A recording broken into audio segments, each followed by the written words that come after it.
Hello, welcome to back Rahul Varghat. 131वां संविधान संशोधन अधिनियम। ये संविधान संशोधन अधिनियम क्यों लाया जाता है? संविधान के भाग 20 में, जो कि आर्टिकल 368 कह रहा है, जो संविधान होता है, अगर वो जैसी की वैसी ही संविधान रहेगा तो वो संविधान का कुछ अर्थ नहीं होगा। अगर जब तक उस संविधान में मॉडिफाइड नहीं होता है, मॉडिफाइड होना मतलब संविधानवाद भी कह सकते हैं, या जरूरत के समय राज्य में हो रहे हैं गतिविधि परिवर्तन के साथ वो चलना चाहिए, तभी उस संविधान का कुछ अर्थ है, नहीं तो वो संविधान का कुछ अर्थ नहीं है।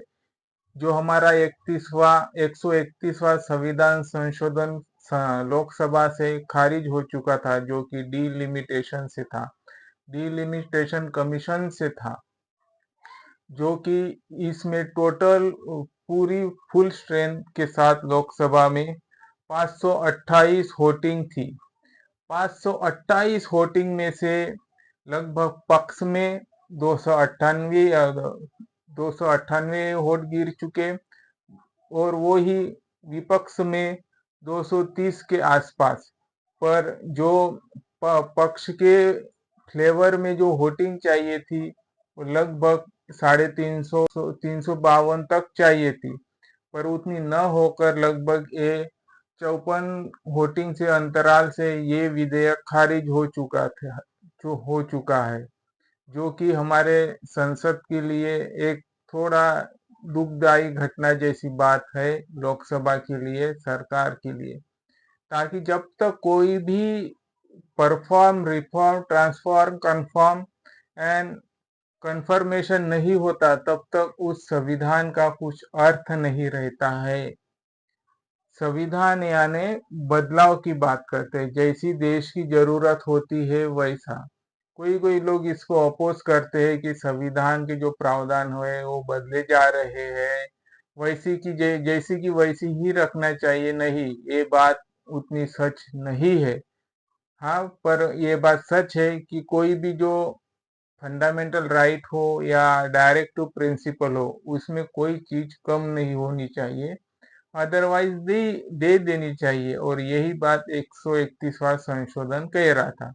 इसमें कुछ महत्व विधेयक भी जुड़े थे, जैसी नारी शक्ति वंदन अधिनियम 2023 का 160वां संविधान संशोधन, जो कि केंद्र सरकार ने पास किया था।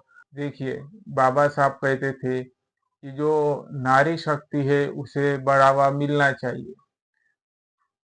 हमारी एनडीए सरकार, बीजेपी सरकार जो है, वो 33% रिजर्वेशन वुमेन्स के लिए ला रही थी बिल, जो कि इस एक्ट के बाद वो लागू हो चुकी रहती थी, या लागू हो भी सकती थी, पर अभी थोड़ी इसमें भी मुसीबतें आने वाली है। तो बीजेपी जो है, अभी 33% वुमेन रिजर्वेशन की सीटें जो है वो 563 से 880 होंगी या नहीं होंगी। देखिए, अगर बीजेपी 33% सीटें वुमेन्स के लिए रखती है, तो बीजेपी को भी ऐसी नहीं लगना चाहिए कि हम मतलब कोई भी इसको अपोज करेंगे तो ये वुमेन्स के विरोध में होगा। अभी वैसी नहीं है, क्योंकि लोगों ने अभी अपोज किया इस बिल को कि शायद अपोजिशन पार्टी वुमेन्स के अगेंस्ट में है। नहीं है। जब वुमेन्स के अगेंस्ट में हम प्राचीन काल की तरफ जाए, मध्य इतिहास में जाए, तो वुमेन को भेदभाव करने वाला कौन सा समाज था, कौन सा धर्म था? पति मरने के बाद पत्नी को शमशान घाट पे जिंदा जलाया जाता था, किसी का सिर मुंडवा दिया जाता था। ये किसकी परंपरा थी? इसके घोर विरोध में फूले शाहू आम्बेडकर ने चढ़वट चढ़ाई, और कानून में कन्वर्ट करके फूले शाहू चढ़वट, जो चढ़वट है, उसको बाबा साहब ने आर्टिकल 44 में हिंदू कोड बिल के लिए रिजाइग्नेशन दे दिया था, अपने मंत्री पद से इस्तीफा। वो एक सच और अच्छे रिजर्वेशन के लिए था। पर अभी अभी कोई मंत्री अपने पद से रिजाइन देते हैं या नहीं देते हैं? अगर देते भी होंगे होंगे तो उसमें कुछ खुद का बेनिफिट होगा। पर बाबा साहब कहते थे कि जो वुमेन्स राइट है वो इक्वल होना चाहिए, मैन मैन की इक्वली। जो मेल है उसके समतल राइट चाहिए। तो यही जो जितना काम बाबा साहब ने वुमेन्स के लिए किया, शायद उतना किसी ने नहीं किया है। तो इसीलिए जो वुमेन्स को बेनिफिट मिल रहे हैं वो संविधान की वजह से मिल रहे हैं। के चलते 80वां स्वतंत्र दिवस मनाया। बहुत जगह पे स्वतंत्र दिन का कार्यक्रम आयोजित हुआ। बहुत से लोगों ने इसमें, लगभग सभी लोगों ने पार्टिसिपेशन लिया। मैं भी कल कहीं गया था, पर वहां पे यंग जनरेशन नहीं थी, सब एजेड थी। हाफ टिकट वाले लोग थे जो कि 65-70 के ऊपर से ज्यादा थे। 2-3 यंग जनरेशन वाले स्टूडेंट होंगे, पर जो बाकी के स्टूडेंट है वो कहाँ जाते हैं, क्या करते हैं, किस दिशा में जा रहे हैं। शायद उनकी दिशा वो उनके लिए सही होंगी, पर जो हमारे प्रधानमंत्री ने स्पीच दिया है, किसी ने इसका क्रिटिसाइज किया है तो किसी ने समर्थन किया है। मैं एक संविधान के विद्यार्थी होने के नाते मैं उनकी हमेशा ही प्रधानमंत्री देखकर ही रिस्पेक्ट करता हूँ और करते आ रहा हूँ और करते ही रहूंगा, फिर चाहे कोई भी हो, क्योंकि वो मेरे देश के प्रधानमंत्री है। हाँ, इतना हो सकता है कभी कभी बीजेपी में भी डिसअपॉइंटमेंट या अपात्रता हो सकती है, कुछ कुछ कानून बुरे भी हो सकते हैं, इफेक्टिवली भी हो सकते हैं। तो ये कुछ होता ही है। जब एक्ट बनाना पड़ता है, कानून बनाने पड़ते हैं, तो कुछ कम ज्यादा होता ही रहता है। पर जो सरकार है उन्होंने भी पार्शियली अपने जो एक्ट होते हैं उसमें पार्शियलिटी लानी चाहिए। वही उन्होंने जब हमारे लाल किले से घोषणा की तो वही कांग्रेस के सेक्रेटरी जयराम रमेश ने उन पर क्रिटिसाइज किया। उन्होंने डिसोनेस्ट कहा और हाइपोक्रेसी कहा, वो जो कि वुमेन्स रिजर्वेशन बिल था। और जयराम रमेश ने यही तक नहीं कहा, उन्होंने कहा कि जो ये रिजर्वेशन बिल है ये तो रियली तो कांग्रेस सरकार ने लाई थी, ये तो राजीव गांधी का विजन था, ये तो राजीव गांधी का डिटरमाइन था, उनकी दृढ़ता संकल्प थी, उनका ख्वाब था राजीव गांधी का। इसके लिए रिजर्वेशन के लिए महिलाओं के जो 33% का रिजर्वेशन है उनके लिए, जो कि उन्होंने एग्जाम्पल दिया है कि जो पंचायत है और पंचायत के साथ साथ म्यूनिसिपैलिटीज है, ये तो 33% रिजर्वेशन तो कांग्रेस लाई थी। अभी ये मातृ वंदन अधिनियम है, नारी शक्ति अधिनियम है, ये अलग से लाने की कुछ एबिलिटी थी या कुछ अप्रूव था, क्या कुछ अफर्मेटिव एक्शन था, ये तो क्या सोच रही होंगी बीजेपी की एनडीए सरकार की, ये तो वही जाने।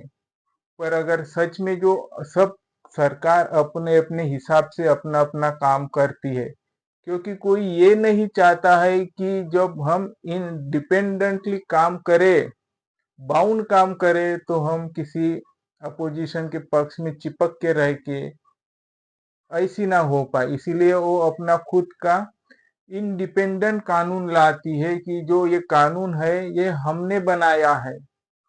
नारी शक्ति अधिनियम है, ये बीजेपी के काल में आया है। नारी शक्ति अधिनियम है, ये एनडीए के काल में आया है।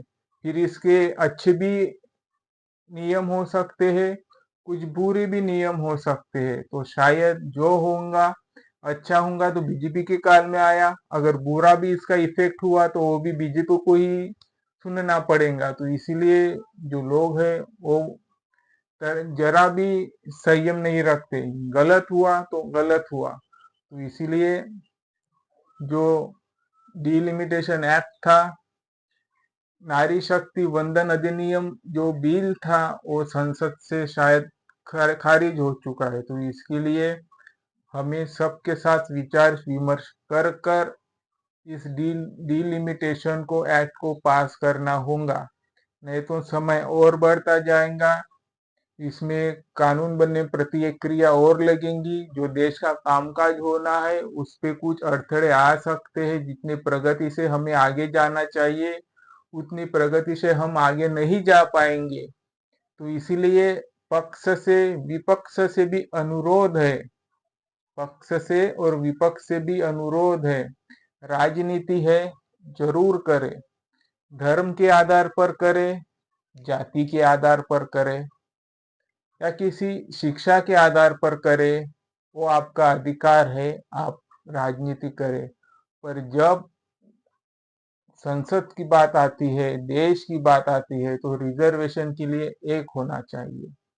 यही बात जो महाराष्ट्र के बहुजन हृदय सम्राट है प्रकाश जी आंबेडकर साहब, उन्होंने भी यही कही बात कि रिजर्वेशन है वो प्राइवेट सेक्टर में भी होना चाहिए।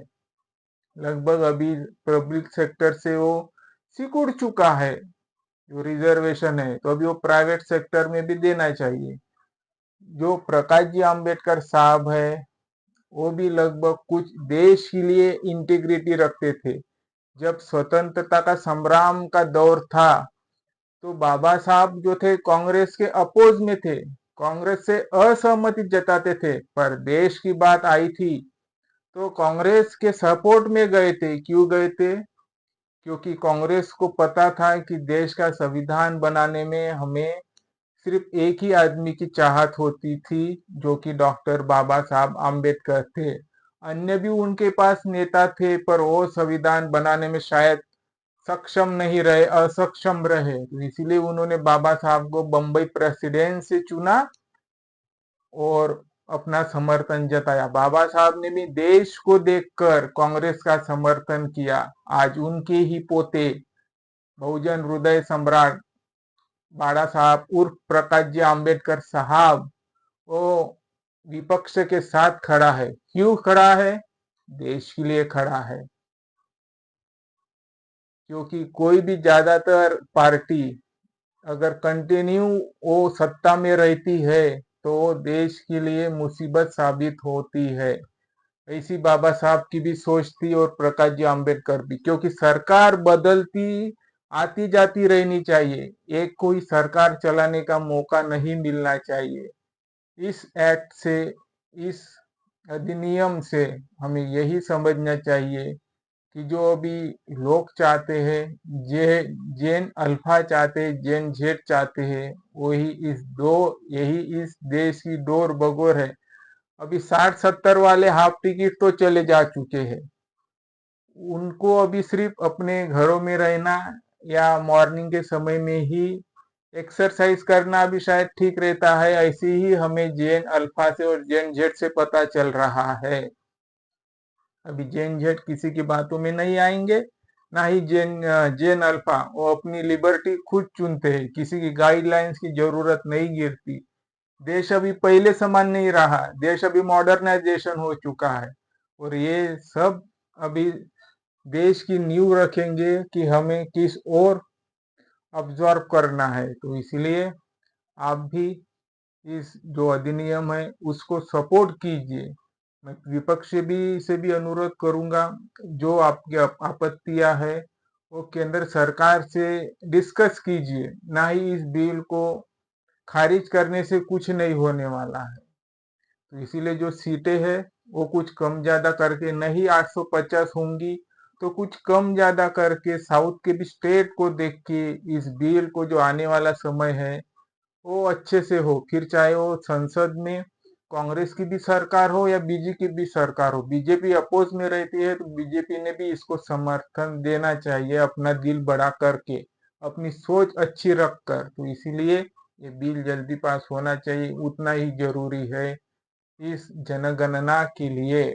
1993 में दो महत्वपूर्ण संविधान संशोधन हो चुके थे, एक था पंचायत और दूसरा था म्यूनिसिपैलिटी। और जो उसका पंचायत का पावर था 243 आर्टिकल जी, और म्यूनिसिपैलिटी का जो आर्टिकल था 243 डब्ल्यू।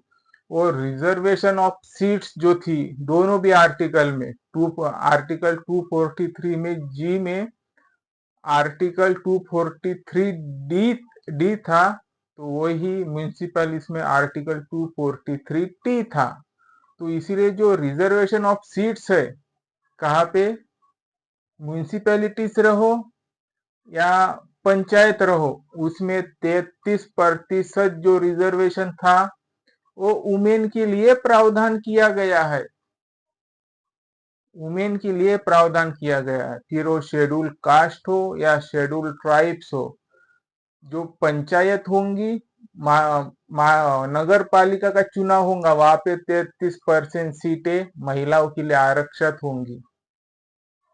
और जो नगर परिषद होंगे, म्यूनिसिपैलिटीज का जो अध्यक्ष होगा, वो लगभग SC ST से ही आता होगा। खैर अगर ओपन से कोई आता है तो कोई बड़ी बात नहीं है। तो फिर इसमें 131वां संविधान संशोधन था, जो कि डिलिमिटेशन से भी संबंधित था, नारी शक्ति वंदन अधिनियम से भी संबंधित था, और केंद्र शासित प्रदेश के लिए भी संबंधित था। तो शायद ये तीनों भी अभी अफेक्ट हो चुके हैं। और जो खारिज हो चुका था बिल 2026 में अप्रैल में, तो हमारे माइनॉरिटीज अफेयर्स मिनिस्टर है किरण रिजिजू, उन्होंने जो केंद्र शासित बिल और डिलिमिटेशन बिल था वो वापस की घोषणा की। तो इसी के चलते जो डिलिमिटेशन का जो पार्ट था अभी 543 है।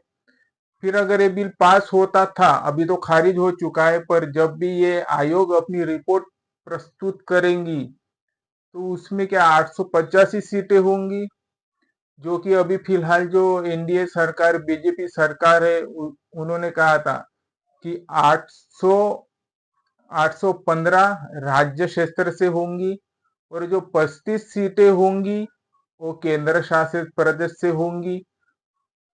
तो इस राज्य और केंद्र शासित प्रदेश से अभी जो 2027 का चुनाव आएगा, उससे पहले या उससे बाद क्या रिपोर्ट प्रस्तुत होंगी। देखिए, ये डिलिमिटेशन एक्ट है, डिलिमिटेशन आयोग है, ये अपनी रिपोर्ट कैसी प्रस्तुत करता है, जो कि राज्य विधानसभा लोकसभा के लिए जो पॉपुलेशन के बेसिस पे रिप्रेजेंटेशन ऑफ सीट को डिजाइग्नेटेड करती है।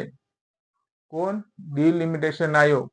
इसका पहले पूरा ड्राफ्ट नहीं बनता है। डिलिमिटेशन का जो पॉपुलेशन जो सदन में पटल पे रखती है, पूरा इसका फेयर नहीं होता, पहले रफ में हो करते हैं। कुछ राज्यों को मतलब सहमति नहीं है, वो उस राज्य में जाती है, सामाजिक विचार लेती है, नेताओं की विचार लेते हैं, फिर उस पर डिस्कस करती है जिन जिन राज्यों में इसमें विसंगत है, फिर उस पर सोच विचार करके उसमें मॉडिफाई करके वो आयोग अपनी पूरी रियलिटी रिपोर्ट बनाता है और सदन के पटल पे रखता है। और एक बार इस डिलिमिटेशन आयोग, परिसीमन आयोग ने अपनी रिपोर्ट बना ली, तो फिर लोकसभा रहो या राज्यसभा रहो, उसमें बदलाव की कोई गुंजाइश नहीं होती, और ना ही किसी भी कोर्ट में उसको चुनौती दी जा सकती है, क्योंकि ये फेयर एंड ट्रांसफर डेटा रहता है लोगों के घरों घरों में, घरों घरों के पास जाकर। तो इसीलिए जो ये डिलिमिटेशन है, इसमें महत्वपूर्ण आर्टिकल जो संविधान का भाग 16 है, जो कि स्पेशल प्रोविजन देता है सर्टन क्लासेस के लिए। आर्टिकल 330 क्या कह रहा है? Reservation of seats for the scheduled caste and scheduled tribes, जो कि आर्टिकल 131वां संशोधन इससे जुड़ रहा था। किसके लिए? Reservation of scheduled caste and scheduled tribes. और वही आर्टिकल 332 की बात करें तो 332 क्या कह रहा है? Reservation of seat in the legislative assembly of each state और ऑल स्टेट, की सभी ही राज्य की विधानसभा में अनुसूचित जातियां, अनुसूचित जनजातियों के लिए सीटों का आवंटन होगा। तो फिर इसमें 33% सीटें जो थी वो महिलाओं के लिए थी। फिर इसमें और एक आर्टिकल जुड़ने का प्रावधान था, जो कि NDA सरकार जुड़ रही थी परिसीमन आयोग में, वो था आर्टिकल 334। 334A वो क्या कह रहा है, representation of seats after 70 years सीज, मतलब 70 साल के बाद जो स्पेशल रिजर्वेशन है वो समाप्त हो जाएगा। पर अभी ये सरकार के ऊपर है, सरकार समाप्त करेंगी या नहीं करेंगी। पर इस पर ये सभी आर्टिकल को इफेक्ट हो चुका है। मैं बार बार कह रहा हूं कि संविधान का अर्थ यानी ये नहीं होता कि इसमें मॉडिफाइड ना होने जाए।